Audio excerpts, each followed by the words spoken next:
So, నిన్న మనము చాలా విషయాలు తెలుసుకున్నాం గదా! సో, ఇతరులని ఇలాగ మనము ప్రేమించాలి, ఇవ్వడము, పుచ్చుకోవడము ఇట్లాంటివన్నీ కూడా మనము మాట్లాడుకున్నాము. అంటే ప్రతి ఒక్కటి కూడా విశ్వంలో జరిగేది ప్రతి ఒక్కటి అది మన మంచి కోసం జరుగుతుంది అని ఆలోచించడం దగ్గర నుంచి సో, చాలా విషయాలు మనం మన మన వాస్తవాన్ని మన ఆలోచనలు ఏ విధంగా సృష్టిస్తాయి, ఆ విషయం కూడా మనం కూలంకషంగా మాట్లాడుకున్నాం. రైట్? సో, ఇవాళ ఏంటంటే ఈ రోజుతో ఈ చాప్టర్ అయిపోతుంది. సో, ఇతరులు మీకివ్వటాన్ని అనుమతించాలి. ఇప్పుడు మనం ఏం చెప్తున్నాము? ప్రతి ఒక్కటి కూడా మన వాస్తవాల్ని మన ఆలోచనలే సృష్టిస్తాయి. సో, మనం ఎప్పుడు కూడా ఇవ్వడం గురించి ఇప్పటి వరకు మాట్లాడుకున్నాం. సో, మనం ఎన్ని విధాలుగా మనం ఇస్తున్నామో అన్ని విధాలుగా కూడా, అన్ని రకాలుగా కూడా మనకి వస్తుంది బ్యాక్‌కి. ఏదో ఒక రూపంలో. సో, దానిని మనము స్వీకరించడానికి మనల్ని మనం అనుమతించుకోవాలి. అంటే ఏది మనము తీసుకోవాలి, ఏది మనం తీసుకోకూడదన్న విచక్షణ కూడా ఉంటుంది సుమి. అట్ ది సేమ్ టైమ్ మనము ఇవ్వడమే కాదు, తీసుకోవడం కూడా బ్యాలెన్స్‌డ్‌గా ఉండాలి. అలా లేకపోయినట్లయితే ఎస్‌పీ టాప్ కోర్స్‌లో ఏం చెప్తారంటే మనకి ఈ చేతులు, ఈ ఈ ఇయన్నీ నొప్పులు, ఈ భుజాలు ఇయన్నీ నొప్పులొస్తాయన్నమాట. అంటే మన అన్‌బాలన్స్ అయినప్పుడు. ఈ ఈ ఇవ్వడము, పుచ్చుకోవడము అనే దాంట్లోని అన్‌బాలన్స్‌గా ఉండేటప్పుడు మనకి ఇవన్నీ కూడా నొప్పులొస్తాయి. సో, ఇది మనము జాగ్రత్తగా ఆలోచించుకోవాల్సిన విషయం. సో, ఇతరుల నుండి ప్రేమను, మంచిని వాటిని పొందటానికి నిజంగా మనం ఓపెన్‌గా ఉన్నామా అని కూడా చూసుకోవాలి. కొంతమందికేంటంటే మొగమాటం ఎక్కువ. ఇవ్వడం ఇస్తారు గానీ ఎవరిదైనా పుచ్చుకున్నా వద్దండి, వద్దండి అంటారు. అది మొగమాటం పడొచ్చు. లేతే ఇష్టం లేకపోయుండొచ్చు. ఎందుకులే మన యుద్ధం గానీ మనం ఎవరి దగ్గర పుచ్చుకోకూడదు అనేటువంటి ఒక బిలీఫ్ సిస్టమే కావచ్చు. సో, అట్లాగా కొన్ని మనము రకరకాల బిలీఫ్ సిస్టమ్స్‌తో మనం పెరుగుతాము గాబట్టి, కుటుంబ వ్యవస్థల్లో గానీ, మన సామాజిక వ్యవస్థల్లో కూడాను పుచ్చుకోవడానికి కొంచెం వెనకాడతాం. మేము పుచ్చుకునే వాళ్ళం కావండి అంటారు కొంతమంది. సో, మేము అంటే అదేదో ఒకళ్ళు దానం ఇస్తే మనం తీసుకుంటున్నాం అనేసరికి అదేదో కొంచెం చిన్న చూపుగా కొంతమంది చూస్తారు. సో, ఇట్లాగా అవిదన్నీ కూడాను రాంగ్ బిలీఫ్ సిస్టమ్స్ అది చెప్తున్నారనమాట. సో, ఇతరులు మీకిచ్చే ప్రేమను అన్ని దారుల నుండి పొందండి. సో, వారు ఇస్తున్న ఫస్ట్ ఆఫ్ ఆల్ ఈ ప్రస్తుత రోజుల్లో ఎవరు మనకి ఏది ఇవ్వరు. అడిగినా తప్పించుకుంటారు. అటువంటి పరిస్థితుల్లో ఒకళ్ళు ఏదైనా మనకి ఇస్తున్నారంటే మోస్ట్‌లీ వాళ్ళకు మన మీద అభిమానంతోనే ఇస్తారు. ఒకవేళ ఏ స్వార్థంతోనో లేకపోతే మరో విధమైన ఇదితో మనకి ఇచ్చేటుంటే మనకి తెలిసిపోతుంది. ఆ వెనక ముందు స్టోరీలను బట్టి వీళ్ళు నిజంగా అభిమానంతో, ప్రేమతో మనకు ఇస్తున్నారా?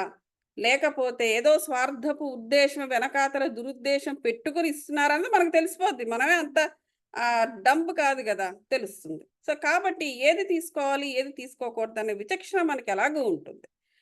అది కాకుండా ఇంక ఇతరత్ర అనవసరమైన బిలీఫ్ సిస్టమ్స్‌ని మనం పెట్టుకోకూడదు. అది ఇక్కడ చెప్తున్నారు. ఎందుకంటే, మనం ఇస్తున్నాము కదా! ఎన్నో రకాలుగా. సో, ఈ నేచర్ ఎలా చూస్తుందంటే, ఎన్ని రకాలుగా మనం ఇస్తున్నామో, అన్ని రకాలుగా కూడా మనకు తీసుకురావాలని తను చూస్తుంది. మనది స్వీకరించలేదనుకోండి, అప్పుడు ప్రాబ్లమ్స్ ఒస్తాయి.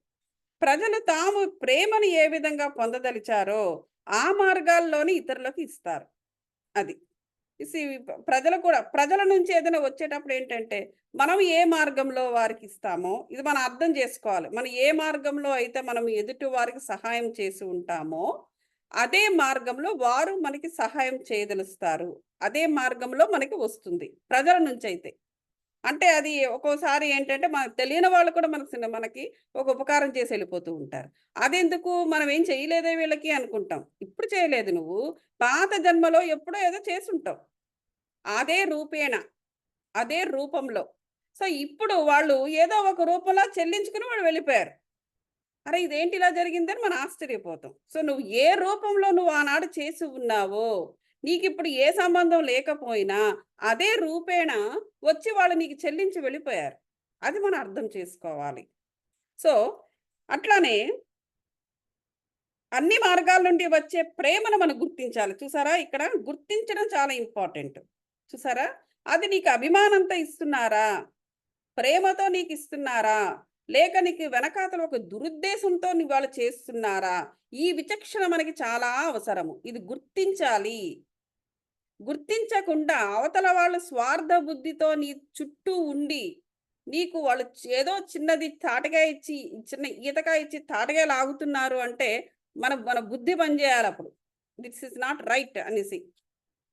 లేదు, అది ప్రేమతో వాళ్ళు చేస్తున్నారన్నా కూడా నువ్వు ఆ ప్రేమను నువ్వు గుర్తించగలగాలి.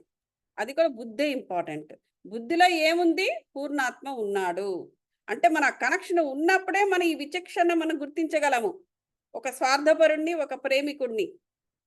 అంటే what I am saying is చెప్తా మామూలుగా అదే స్త్రీలు కావచ్చు, పురుషులు కావచ్చు ఎవరైనా సో, ఆ విధంగా మనం గుర్తించగలగాలి ఫస్టు. ఒకామె తన భర్తను ప్రతి రాత్రి ఇంటి దగ్గర ఉండమనేది. అతను ఉండకపోతే తనను ప్రేమించట్లేదని అనుకుంటూ ఉండేదట. ఇది చూడండి. అంటే అతను ఏ నైట్ డ్యూటీ ఉందో ఏమో రాత్రిపూట ఇంట్లోనే ఉండు వెళ్ళకు అని జాబ్‌కి అని చెప్పేదేమో బాధపడుతూ ఉండేదంట. అతను వెళ్ళిపోతుంటే.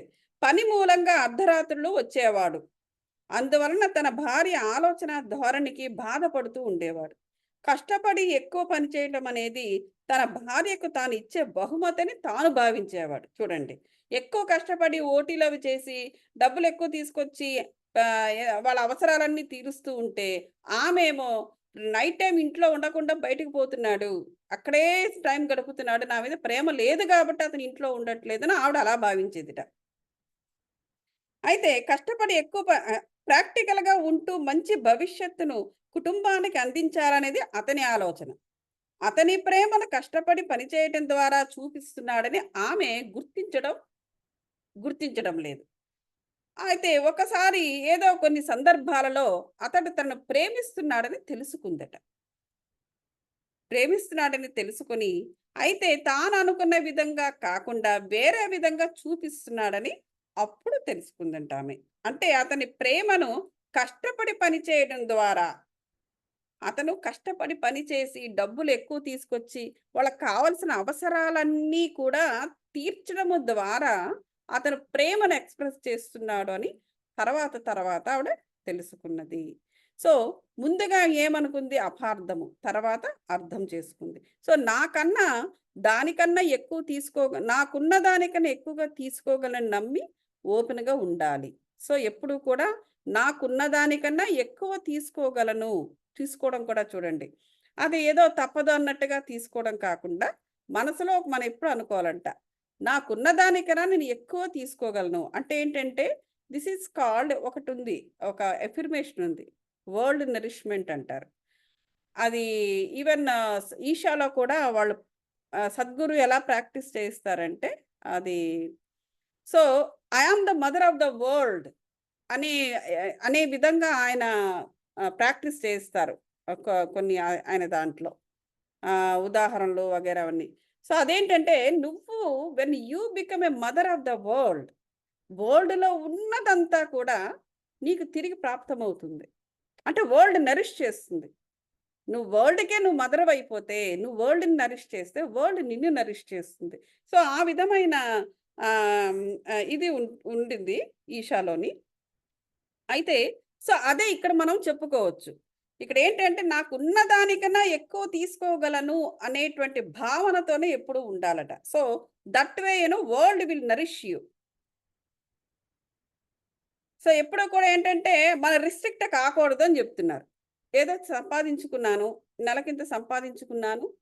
సో, ఇంత ఖర్చు పెట్టుకొని, ఇంత సేవ్ చేసుకుంటున్నాను. ఆ సేవింగ్స్‌లో నేను బ్రతుకుతాను అని అనుకోకూడదు. అంటే రియల్‌గా మీకు అదే మిగిలి ఉన్నా, ఆ కొద్ది దాంట్లో నువ్వు దాచుకున్న ఒక రూపాయి ఖర్చు పెట్టి, అందులో పావలా దాచుకుంటా, ఆ పావలాలోనే నీ జీవితం రిస్ట్రిక్ట్ చేసుకోవద్దు అని ఇక్కడ అర్థం.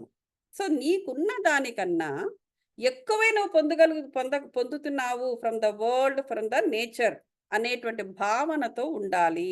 ఓపెన్‌గా ఉండమంటున్నారిక్కడ. ఒక స్నేహితుడు మీకోసం చాలా ఎక్కువ మొత్తంలో ఒక చెక్ పంపించాడు. దానిని మీరు ఫ్రీగా తీసుకోగలరా? లేదా? అనేది ఆలోచించండి. ఇటువంటి సందర్భానుసారి చూడమను. ఓసారి ఒక పెద్ద చెక్ రాసిచ్చాడు ఫ్రెండ్. అది ఫ్రీగా తీసుకోవాలా? వద్దా? కనబడని బంధాలేవో తీసుకోవద్దని చెప్తుంటాయి. మీ స్నేహితుడికి చెప్పలేనంత ధనం ఉండటమే కాక, మిమ్మల్ని ప్రేమతో చూసుకోగల గుణం కూడా అతనికి ఉంది. అంటే అక్కడ మనం ఇక్కడ చూడవలసింది ఏంటంటే, ఇచ్చే వ్యక్తి యొక్క క్వాలిటీని ఇక్కడ చూడాలి ఈ సందర్భంలో. సో, ఇచ్చే వ్యక్తి యొక్క క్వాలిటీ. అంటే ఈ వ్యక్తి ప్రేమతో ఇందాకే నేను చెప్పాను. ప్రేమతో ఇస్తున్నాడా? వెనకాతల దురుద్దేశంతో నీకు చెక్ రాసిస్తున్నాడా? సో, ఇందాక నేను చెప్పిన దానికి ఇక్కడ ఉదాహరణ వచ్చింది చూడండి. సో, అక్కడ ఆ విచక్షణ, ఆ బుద్ధి ఉండాలి మనకి. సో, మీ పూర్ణాత్మకు కూడా అనంతమైన సంపదన కలిగిన మీ స్నేహితుడు. మీరు ఓపెన్‌గా ఉంటే మీకు ఎంత ఇవ్వటానికైనా మీ పూర్ణాత్మ సిద్ధంగా ఉంటుంది. ఆధ్యాత్మిక ఆధ్యాత్మిక వికాసము, ప్రేమ, ఉత్సాహము ఇంకా మీకు కావాల్సినవి ఏవైనా సరే సమృద్ధిగా ఉన్నాయి. అవి మీ జీవితంలోకి ఆహ్వానించిన వెంటనే వస్తాయి. సో, ఇప్పుడు ఏం చెప్తున్నారంటే ఇక్కడ మనం అది ఆలోచించాలి. ఈ వ్యక్తి యొక్క క్వాలిటీని ఇతను ఇంత డబ్బులు ఇస్తున్నాడు. ఈ డబ్బులు ఇచ్చినట్టు ఇచ్చి నన్నేనా ఎందులోని ఇరికిస్తాడా? అలా ఇరికించే క్వాలిటీ ఉన్నవాడా? ఇరికించే గుణము గలవాడా? లేదా ప్రేమతో మన అవసరాలు అర్థం చేసుకొని, అరే! ఇంత అప్పుంది వీళ్ళకి సరే అనేది మనకి వస్తూనే ఉంటాయి. పాపం వీళ్ళకి ఒక జీవితం నిలబడతది కదా! ఒక కుటుంబం నిలబడుతుంది కదా! అని ఇస్తున్నాడా? సో, ఈ విచక్షణ ఈ గుర్తించడం అనేది మనకి చాలా ఇంపార్టెంట్ విషయం. సో, ఇదేంటంటే ఈ విధంగా ఓపెన్‌గా ఉండమంటున్నారు. ఇలా ఓపెన్‌గా ఉంటే పూర్ణాత్మ ఎంత ఇవ్వటానికైనా సిద్ధంగా ఉంటుంది అని చెప్పేసి చెప్తున్నారు. పూర్ణాత్మ కూడా అనంతమైన సంపదన కలిగిన మీ స్నేహితుడు లాంటి వాడే. సో, పూర్ణాత్మ ఇలాంటి అనంత సమయన సంపద కలిగిన ఇలాంటి ఫ్రెండ్ లాంటి వాడే పూర్ణాత్మ. నువ్వు ఓపెన్‌గా ఉంటే ఆయన ఎంతన నీకిస్తూ ఉంటాడు అని చెప్పేసి ఇక్కడ చెబుతున్నారు. సో, మీ జీవితంలో ఇవన్నీ ఉన్నాయంట. మన ప్రతి వాళ్ళ జీవితంలో ఆధ్యాత్మిక వికాసం, ప్రేమ, ఉత్సాహం ఇవన్నీ ఉన్నాయి. సమృద్ధిగా ఉన్నాడు ప్రతి మానవుడు కూడా. కాకపోతే అవి జీవితంలోకి ఆహ్వానించటం లేదు. రిస్ట్రిక్ట్ అయిపోతున్నాడు. నా కుటుంబం, నా ఇది, నా ఇల్లు, నా చిన్న సేవింగు అని వాడు రిస్ట్రిక్ట్ అయిపోవడం వల్ల వాడు ఇంకా క్రిక్కిరిసిపోతున్నాడని చెప్తున్నారిక్కడ. మీరు కోరుకున్న దానిని పొందటానికి గిల్టీగా ఫీల్ అవ్వాల్సిన అవసరం లేదు. పొందటానికి ఓపెన్‌గా ఉండాలి. ఎవరూ కూడా ఇతరుల నుండి పొందుతున్నట్లు ఫీల్ అవ్వకూడదు. ఎందుకంటే ఇతరులు కూడా ఊరకనే ఇవ్వరు. నీకా గుణాన్ని వాడికి ఆ గుణాన్ని కలిగి ఎందుకు పుట్టాడు? ఒకరికి చేయడానికే వాడు పుట్టాడు. ఆ విధంగా వాడి ఆత్మ యొక్క వికాసానికి వాడు పాటుపడతాడు. నువ్వు ఎందుకు తీసుకుంటున్నావు అంటే, నువ్వు ఇంకెప్పుడో నువ్వు చేసుకున్న పు పు పూర్వ పుణ్యం అది. నువ్వు ఆ విధంగా నీ సోల్ ప్లాన్‌లో ఉంది. వరల్డ్ చేత నరిష్ చేయబడాలి అనేసి. You you have return that way. వాడిచ్చేవాడు, నువ్వు పుచ్చుకునేవాడన్నట్టుగా అంటే మళ్ళీ ప్రాపంచికమైన అర్థాలు తీయకండి. సో, ఆ విధంగా ఆ సోల్ ప్లాన్స్ ఆ విధంగా ఉంటాయన్నమాట. ఎందుకంటే వీడు చేసిన కర్మ ఫలితాలుగా వీడి విధంగా, వాడు చేసిన కర్మ ఫలితాలుగా వాడు ఈ విధంగా రాసుకొని వస్తారన్నమాట ఇక్కడ సోల్ ప్లాన్స్. ఎందుకంటే ఇద్దరూ కూడా ఆత్మ వికాసం కోసం పనిచేస్తూ ఉంటారు. ఈ భూమి మీదకి లేకపోతే రావాల్సిన అవసరమే లేదు ఎవరికీ కూడా. కాబట్టి ఇతరులకు కూడా వాళ్ళ పూర్ణాత్మలు ఏమి కావాలన్నా ఇవ్వటానికి సిద్ధంగా ఉంటే వాడెందుకు అంత ధనవంతుడయ్యాడు? ఇంత ఇవ్వటానికి రెడీ అయ్యాడంటే వాడి పూర్ణాత్మ ఇస్తుంది. వాడు అన్లాక్ అయి ఉంది వాడిలో ఆ పవర్. విపరీతమైన డబ్బులొస్తున్నాయి. సంపద సమృద్ధిగా వాడున్నాడంటే ఆ పవర్ వాడు అన్లాక్ అయి ఉన్నాడు. లాక్ అయ్యుండుంటే వాడు బీదవాడిగా ఉండేవాడు. అన్లాక్ అయి ఉన్నాడు. అందువల్ల వాడు పట్టిందల్లా బంగారము. పట్టిందల్లా బంగారంగా వాడెందుకు అలాగున్నాడు అంటే వాడు సోల్ ప్లాన్‌లో ఉంది. వాడు మరొకరిని నరిష్ చేయాలి గాబట్టి. అలా నరిష్ చేయకుండా అంతా నేను నా నా నా తరతరాలు తినాలి, కూర్చొని తినాలి, వాళ్ళేం పని జేయకూడదు అని సోమరిపోతులను తయారు చేశాడనుకోండి స్వార్థంతోటి. అప్పుడు వాడికి ప్రాబ్లమ్ వచ్చేస్తుంది. అలా అనమాట. ఎవరు ఏ విధంగా ఉండదలుచుకున్నారో వారిని ఆ విధంగానే ఉండనివ్వండి అని మళ్ళీ ఇక్కడ చెప్తున్నారు చూడండి. మీకు తెలిసిన వారందరినీ వారెలా ఉంటే మీరలా అంగీకరించాలి. ఇది యాక్సెప్టెన్స్‌కి సంబంధించిన విషయం. మనం ఎప్పటినుంచో యాక్సెప్టెన్స్ గురించి మాట్లాడుతున్నాం. ఎప్పుడూ కూడా ఎదుటివాడు మనకనుగుణంగా మారాలని వాడి మీద విపరీతమైన బలవంతపు ఇది పెట్టకూడదు. మనకెవ్వరు తెలిసిన వాళ్ళు కావచ్చు, ఇంట్లో వాళ్ళ కావచ్చు. వాళ్ళెలా ఉన్నారో వాళ్ళని అలాగే ఉండాలి. ఎందుకంటే వారి కర్మను చేయడానికొచ్చారు వాళ్ళు. నువ్వెళ్ళి మధ్యలో ఇంటర్ఫియర్ అయ్యి, అలా అటు ఇటు లాక్కొని, పీక్కొని చేస్తే ఆ కర్మంతా నీ మీద పడిపోతుంది. సో, ఇలా చేసినప్పుడు మిమ్మల్ని కూడా మీరున్న విధంగానే ఇష్టపడుతూ వాళ్ళు అంగీకరిస్తారు. ఇట్ ఈస్ మ్యూచువల్ ఇది మనకు తెలిసిన విషయమే. వాళ్ళని ఎలా ఉన్నారో అలాగే వదిలేస్తే వాడే తెలుసుకుంటాడు కష్టమో, నష్టమో, లాభమో, సుఖమో. అంటే పిల్లలకి మనం చెప్పాలిలెండి. పిల్లల్ని తీసుకురావద్దు పెద్దవాళ్ళకు.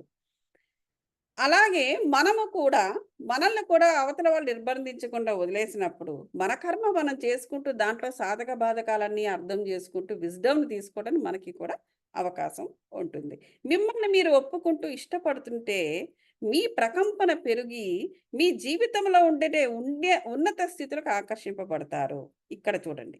సో, ఎప్పుడైతే మనము ఎదుటి వారిని ఎలా ఉన్నారో అలా యాక్సెప్ట్ చేశామో మనల్ని కూడా మనమెలా ఉన్నామో ఇతరులు కూడా యాక్సెప్ట్ చేయడం అనేది జరుగుతుంది. చూసారా ఇది కూడా ఒక ఇచ్చిపుచ్చుకోవడమే. ఏంటది ఇచ్చిపుచ్చుకోవడము? నువ్వు యాక్సెప్ట్ చేస్తున్నావు అంటే అర్థం ఏంటి?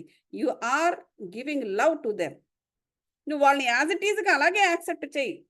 యాక్సెప్ట్ చేస్తూ వాళ్ళు ఎప్పటిలాగే నువ్వు అభిమానిస్తున్నావనుకో, అది కూడా అప్పుడు నువ్వు కూడా నిర్బంధించబడవు. ఎప్పుడైతే ఎదుటి వాళ్ళు అంటే మీరు ఫిజికల్ బాడీని చూడవద్దు. ఆత్మ. ఎప్పుడైతే ఆత్మని నిర్బంధించడం మొదలుపెట్టామో మాటల ద్వారా గాని, భావనల ద్వారా గాని, లేదా చేతనల ద్వారా గాని, కర్మ. ఇవి 3 రకాల కర్మాస్ ఉంటాయి. మనం ఆల్రెడీ చెప్పుకున్నాం. ఎప్పుడైతే చేయడం మొదలుపెట్టామో, అదే విధంగా అలాంటి కర్మ చేతే మనము కూడా నిర్బంధించబడతాము. సో, ఎప్పుడైతే నువ్వు ఫ్రీగా అవతల వారికి నువ్వు అవకాశం ఇచ్చావో, నీకు కూడా ఒక ఫ్రీడమ్ అనేది వస్తుంది. ఇది కూడా ఇచ్చి పుచ్చుకోవడం లాంటిదే. ఈ ఇచ్చి పుచ్చుకోవడంలో ఏముంది? యాక్సెప్టెన్స్ అనేది ఉంది. యాక్సెప్టెన్స్ అనేది ఎప్పుడైతే ఉందో, ఇచ్చి పుచ్చుకోవడం అనేది ఎప్పుడైతే బ్యాలెన్స్‌డ్‌గా జరుగుతుందో, అప్పుడు ఏం జరుగుతుంది? మన యొక్క వైబ్రేషన్స్ పెరుగుతాయి. అంటే ఏంటి? మన యొక్క ఫ్రీక్వెన్సీ ఆఫ్ ఎనర్జీస్ లో నుంచి హైకి పెరగడం మొదలుపెడుతుంది.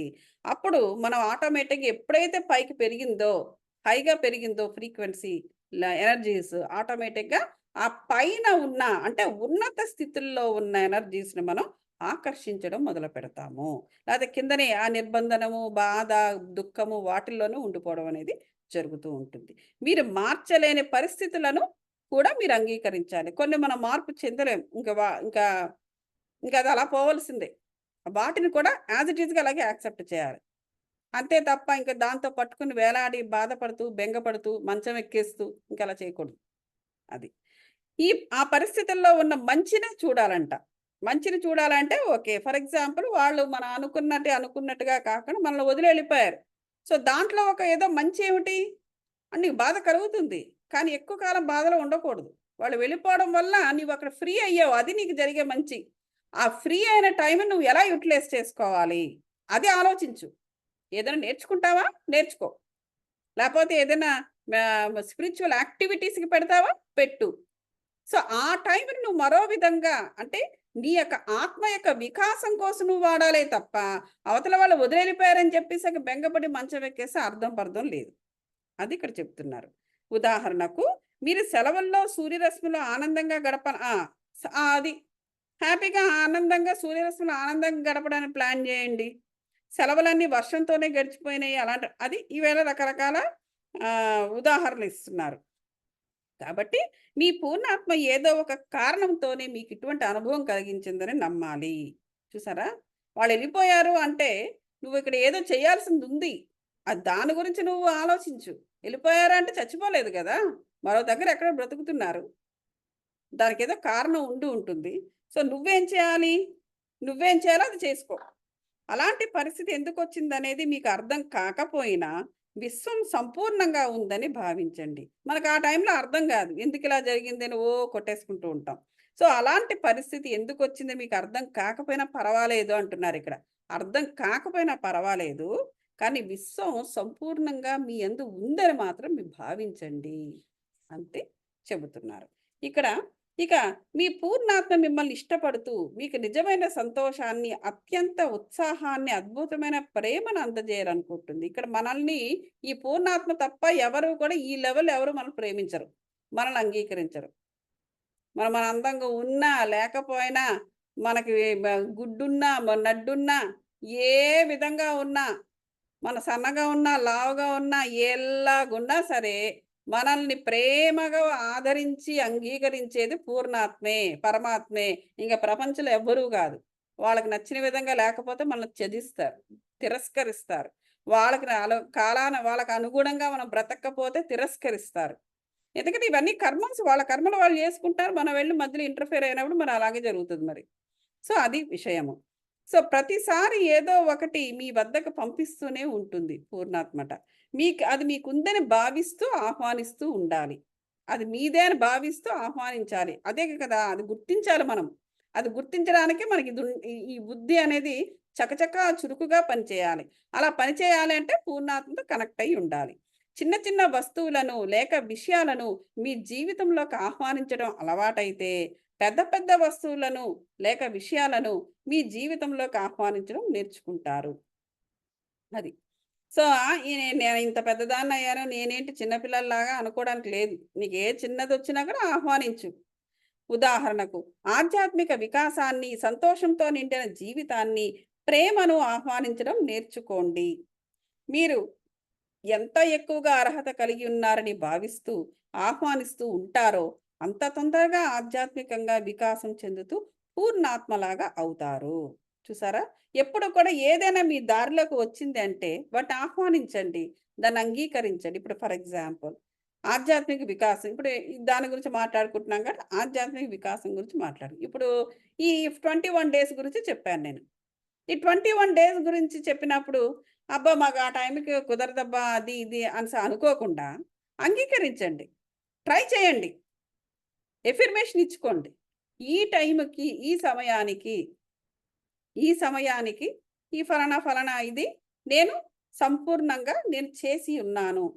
దాని యొక్క విజ్డమ్‌ను పూర్తిగా నేను పొంది ఉన్నాను. అన్ని పనులు చేసుకోగా నేనిది చేసి ఉన్నాను. చేసిన తర్వాత కూడా నాకింకా నా కోసం టైం మిగిలింది. ఆ టైంలో మిగతా ఏదైనా మిగిలిపోయిన టైం మిగిలింది అని జెప్పేసి ఎఫర్మేషన్ ఇచ్చుకోండి. ఎఫర్మేషన్ ఇచ్చుకొని దానిపైన కాసేపు మెడిటేషన్ చేయండి. ఒక 10 నిమిషాలో, 15 నిమిషాలో. ఏది యానాపానసతి. చేసినప్పుడు ఆటోమేటిక్‌గా ఏమవుతుందంటే, మీరు కోరుకున్న ఇది అది ఆధ్యాత్మిక పరమైంది గాబట్టి, ఆటోమేటిక్‌గా అది మేనిఫెస్ట్ అవ్వడం మొదలుపెడుతుంది. అది మేనిఫెస్ట్ అయ్యేటప్పుడే మీకు అన్ని పనులు కరెక్ట్‌గా టైంకి అన్నీ జరిగిపోయి, మీకు ఇంకా ఈ వర్క్‌షాప్‌కి వచ్చే అవకాశం కూడా ఉంటుంది. ఇది ఎందుకు ఈ దారిలో వస్తుందో, ఇంతకు మునుపు మే మే ఇంత మునుపు నేను కూడా అందరిలాగే ఉండేదాన్ని. నాకదొద్దు, ఇదొద్దు, నాకు దానికి టైం లేదు, దీనికి టైం లేదు. అలా అవన్నీ కూడాను. ఎందుకంటే మనకి ప్రాపంచికంగా ఏదో ఒకటి ఒకటనుకుంటాం. ఒక సిస్టమాటిక్‌గా ఎళ్ళిపోతూ ఉంటాము. సహజంగా ఇంక వేరేదేమైనా వచ్చినా కూడా దానికి కాసి కూడా చూడము. అలా చెయ్యడం వలనో ఏమో ఒక సర్టెయిన్ టైమ్ అయిన తర్వాత ప్రతి ఒక్కటి నాకు కష్టమైపోయింది. సింపుల్ విషయాలు కూడా నేను, నేను చెయ్యాలంటే చాలా కష్టపడి చేయాల్సొచ్చేది. ఎంతో శక్తిని వినియోగించాల్సొచ్చేది. అందరూ సునాయాసంగా చేసే పనులు నేను ఎంతో శక్తిని వినియోగించాల్సొచ్చేది. ఒక గుడికెళ్ళాలన్నా, ఒక సినిమా చూడాలన్నా, ఇంట్లోనే ఉండి టీవీ చూడాలన్నా కూడా చాలా కష్టతరమైపోయేదనమాట. అంటే ఎందుకంటే ప్రతి ఒక్కటి తిరస్కరించడం వల్ల. సో, కాబట్టి ఇప్పుడు నాకర్థమవుతుంది ఇవన్నీ చదవడం వల్ల. అప్పుడు నాకర్థం కాలేదది. సో, కాబట్టి ఇది ఇలాగ వస్తూ ఉండేటప్పుడు వద్దు అనకూడదు. ట్రై చేయాలి. ట్రై చేసినా కూడా అప్పటికది జరగకపోతే ఓకే. మనకు ఆ ఎనర్జీ సరిపోలేదు. అది మేనిఫెస్ట్ అవ్వలేదు. సరే నెక్స్ట్ టైమ్ మళ్ళీ ఇంకోటి జరిగినప్పుడు ఆటోమేటిక్‌గా ఈజీగా నువ్వు సెట్ అయిపోతావనమాట. ఎందుకంటే ఆ ఎనర్జీ అక్కడ మేనిఫెస్ట్ అయ్యి ఉంటుంది కాబట్టి. సో, ఆ విధంగా మనము ఆధ్యాత్మిక వికాసాన్ని పెంచుకుంటూ వెళ్ళాలి. అలాగే డబ్బు, అలాగే ఏదైనా కూడాను. ఒక 5 పైసలైనా సరే చాలా ఇంపార్టెంటు. వచ్చిందది. డబ్బులు కూడా ఎనర్జీయే. 5 పైసలు కూడా ఎనర్జీయే. ఊరకనే ఇమ్మంటే ఎవరైనా ఇస్తారా ఏంటి? సో, అది విషయం. ఓకే. ఇప్పుడు ఈ చాప్టర్ దీంతో అయిపోయింది. దీనికి సంబంధించిన సాధన, మెడిటేషన్ మనం చేయాలి. అదేంటంటే, అది ఉన్నత స్థితికి వెళ్ళడానికి ఎలా అనుమతించాలి మనల్ని మనము అనేటువంటి ధ్యానం ఇక్కడ ఉంది. సో, అది నెక్స్ట్ క్లాస్‌లో నేనెప్పుడొస్తానో అప్పుడు చేద్దాం. రైట్. ఇప్పుడు అందరూ కూడా మెడిటేషన్‌కి ఉపక్రమించండి. కళ్ళజోళ్ళు, బెల్ట్‌లు అవన్నీ కూడా తీసేసి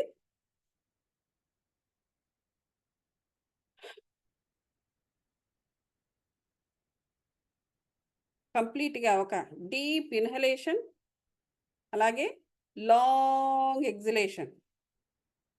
అంటే మొత్తం గాలినంతా బయటికి తీసేసేయండి మాస్టర్స్. తీసారా? ఈ 2 అరచేతుల్ని ఇలా తొడ మీద పెట్టుకుని గానీ, లేదా ఇలా బ్రహ్మముద్ర వేసుకుని గానీ, లేకపోతే ఇలా క్లాస్ప్ చేసుకుని గానీ మీ ఇష్టం. కూర్చోండి.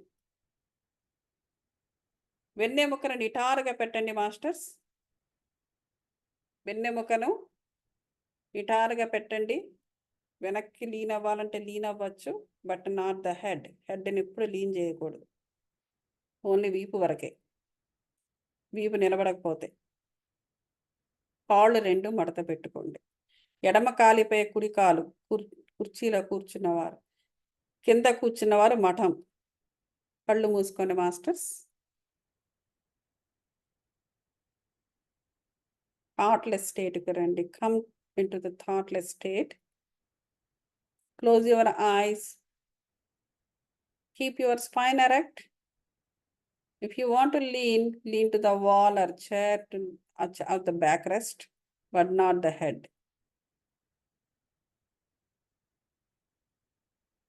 Take a deep inhalation and a long exhalation. The moment you close your eyes, you are temporarily disconnected from the physical world and traveling inner side of you.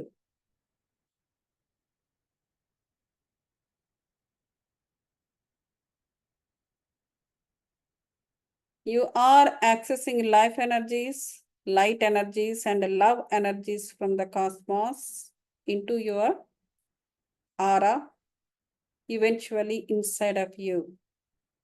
You're filling with the divine energies, every cell and the space between the cells.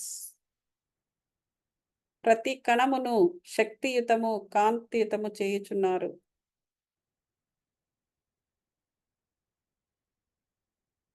అనేక divine గురు శక్తి, angelic శక్తి మరియు